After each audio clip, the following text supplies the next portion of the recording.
So hey guys, what's going on? It's a little bit of an unorthodox video tonight. Um, One because I don't really know where this one's gonna go. And that's what's funny. I'm trusting God that He's gonna give me the words that need to come out, and that He's gonna relay the message that He had when He put it on my heart to make this video.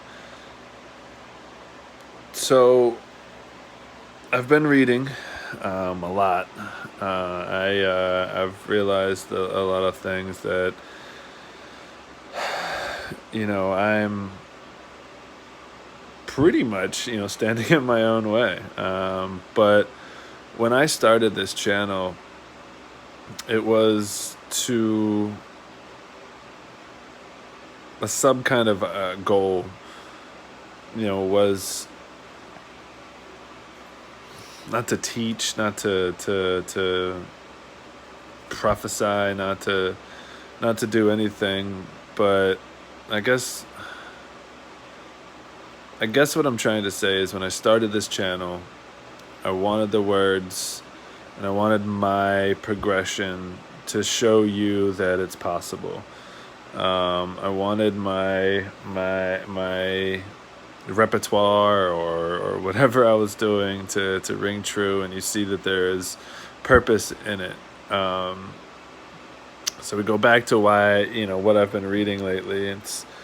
It's stuck behind a bunch of biblical principles, and sometimes I even struggle to realize them. I was talking with my roommate earlier today, and she's a young woman. She's an ambitious woman, and she's about to take on a pretty good undertaking, and she came to me about not feeling like she was worthy of the call, to be what they said that she was going to be. And I want to believe these things in my own life, and they're a whole bunch of biblical principles, and I use them and I recite them to myself most of the time out loud, to remind myself of what it is, where we are, and what's going on. Then what I was doing before I started reading was just realizing things like the war is already over. So why are we fretting the battles? Why do we get so worked up when things don't work out?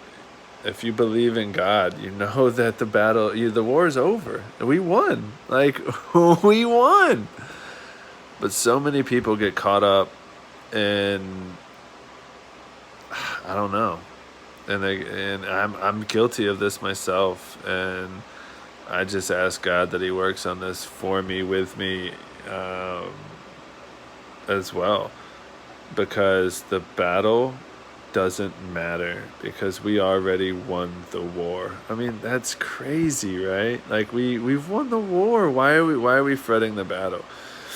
And I say that word, and it brings me to another point in one of the books that I've started reading, Power of Positive Thinking. If you haven't started reading it, start. Just know that it is a difficult read. This guy is intelligent, and he writes. The book is 217 pages long, right? I truly, honestly believe he could convey everything he wanted to convey in 95 pages. I haven't read it all, so I don't know if that's true for the second half of the book.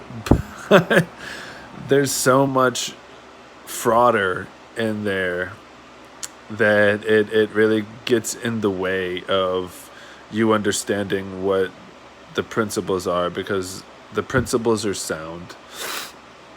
But I highly recommend reading that book. I'm only 100 pages in. I started the day before yesterday.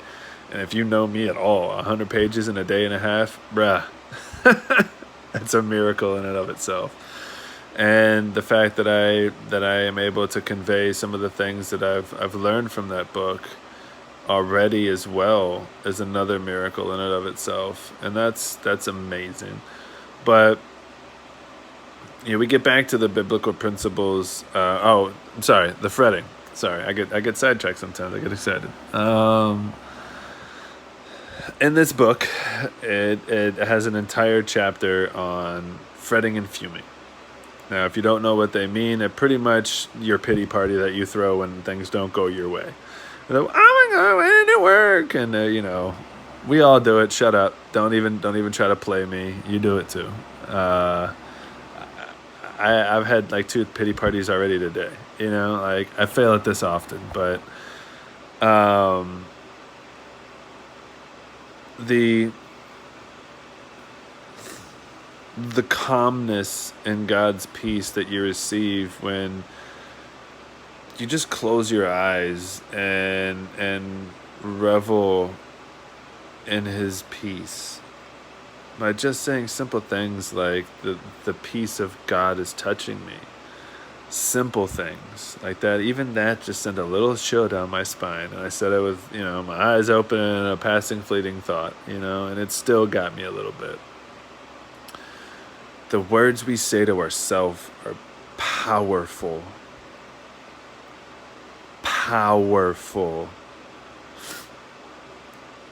We need to believe in ourselves at a level that is almost,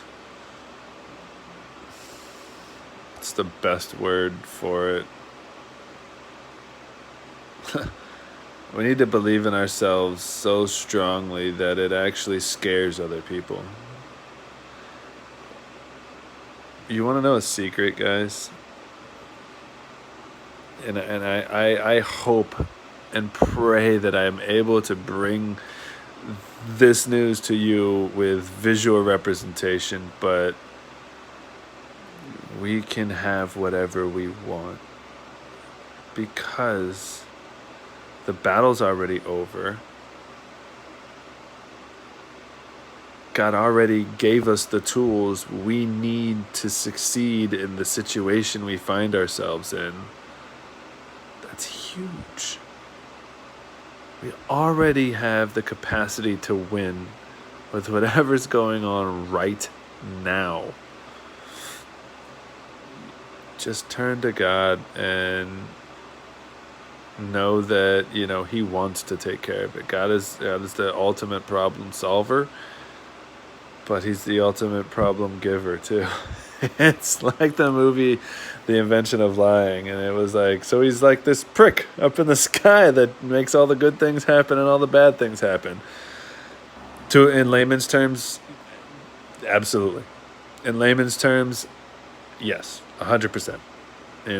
But he's not a prick. He's the greatest entity on the earth, and in the universe. He created it all, and he created in us go-getting, self-starting champions of greatness, courageous contenders for greatness.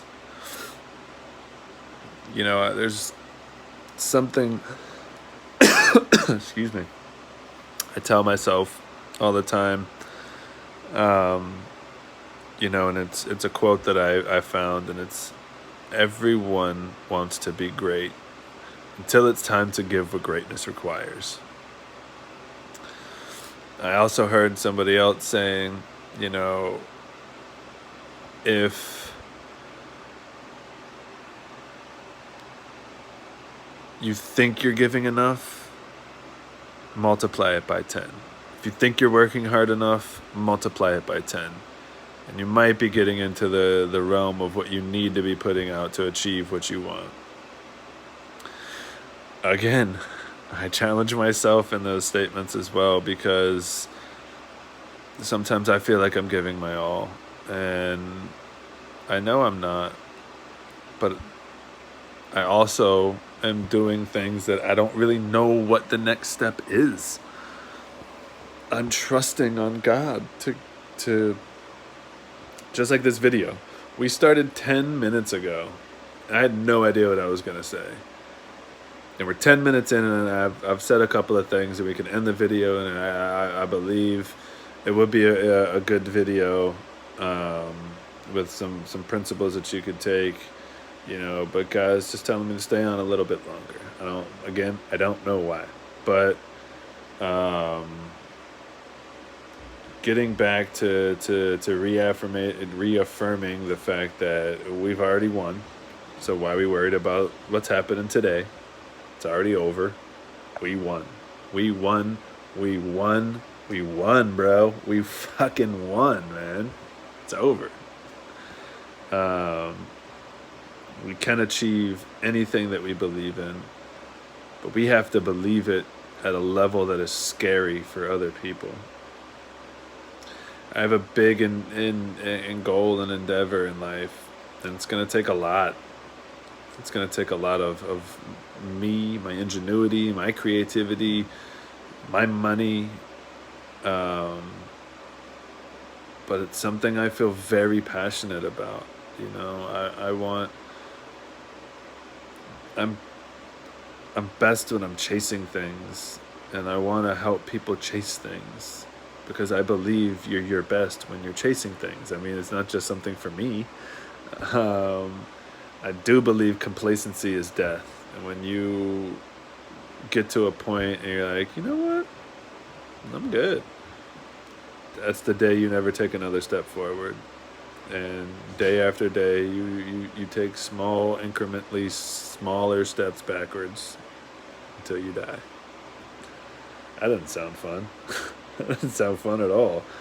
I want to constantly be chasing something, whether it be God's love, God's peace, my own dreams, my own desires, my own endeavors. I just want to be chasing something. And I want you to chase it with me, because it's important. It's a life or death type of situation. And, you can work a job and build somebody else's dream, but always know this: when you are working and it is not your idea or your business, you are facilitating someone else's dreams. If you're okay with that, cool. I'm not okay with that. I want to facilitate my own dreams, and I want this channel to be the conduit which you can see that you can do it too. So I guess that's enough for this video. I know it was a little all over the place, but the message is sound if you allow yourself to ping back and forth through my thoughts. It's a steady track forward, but it kind of binged along the way, and that's okay. I believe videos like this have those small little nuggets that I don't think that people put in there on purpose, that you kind of have to find. And happy hunting. Peace, guys.